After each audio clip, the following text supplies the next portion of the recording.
Roni, Pak Roni, Pak Roni dari Kadin, Ibu Ismalia ya, dari Bank BKI, kawan Bapak Eko ya, Pak Ian dari Islam Trans, dari masalah KL.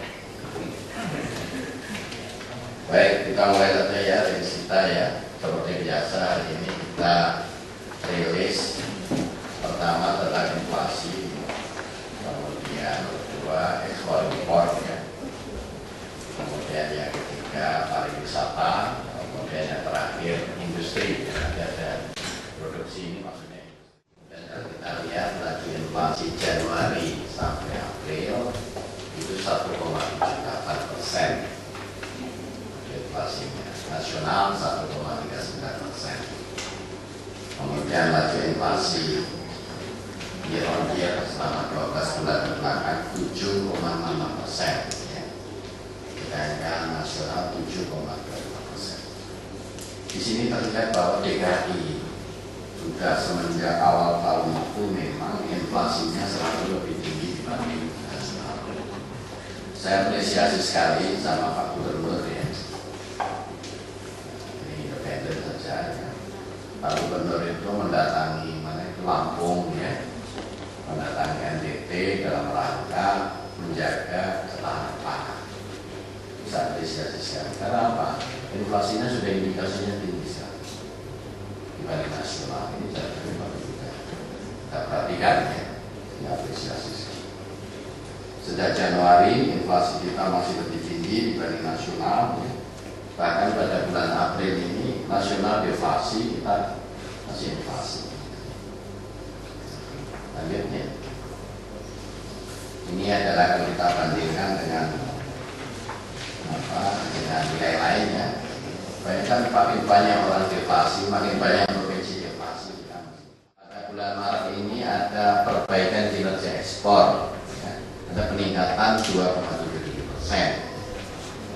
Pada bulan Maret ini ya, dibanding Februari. Tetapi kalau dibanding tahun lalu ya, bulan yang sama ini year on year, ini justru sama dengan nasional ya. Polanya sama dengan nasional ya. Kemudian yang di tengah itu untuk produk Jakarta, DKI Jakarta sama ya, pada bulan Maret ini naik 9,40%, kos yang di tengah itu. Kemudian kalau dibanding ya, tahun lalu pada bulan yang sama juga menurun 2,47%. Polanya sama antara DKI dengan nasional. Jumlah kunjungan wisatawan mancanegara itu mencatat peningkatan pada bulan Maret ini jika dibanding bulan sebelumnya. Demikian pula kalau dibanding tahun sebelumnya. Ya. Ini polanya juga saya lihat ini tidak banyak berbeda dengan nasional. Ini menunjukkan bahwa Jakarta masih bisa menjadi kota daya tarik bagi pariwisata, masih bisa mengembangkan. Saingannya semakin banyak. 2014 industri besar sedang ini menurun. Nanti di samping kiri saya Pak Tono kepala bidang stasiun produksi menjelaskan komoditi yang saja menurun ya. Tetapi untuk mikro, industri mikro masih naik 0,23% ya pada triwulan 1 ini ya. Secara 12 bulan belakang year-on-year baik IPS maupun IMK masih tumbuh. Jadi ekspor produk DKI Jakarta yang bulan Maret 2014 secara total naik 9,40% dibandingkan dengan Februari 2014. Itu yang kawan Indonesia juga mengalami kenaikan 13,6%. Lanjut mendorong ya, Wisman ke Jakarta. Ini kalau kita lihat ya, di 5 kebangsaan ternyata adalah pertama adalah Malaysia.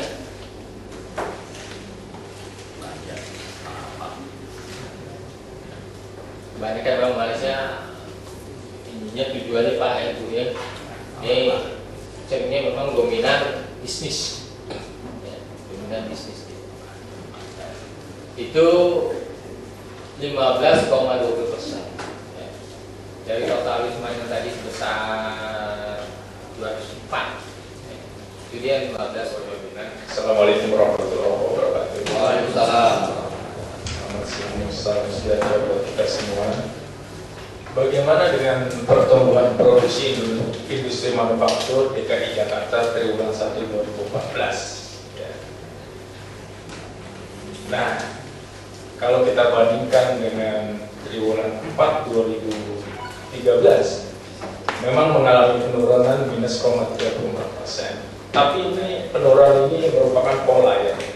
Jadi biasa kalau triwulan 1 setiap tahunnya itu biasanya mengalami penurunan.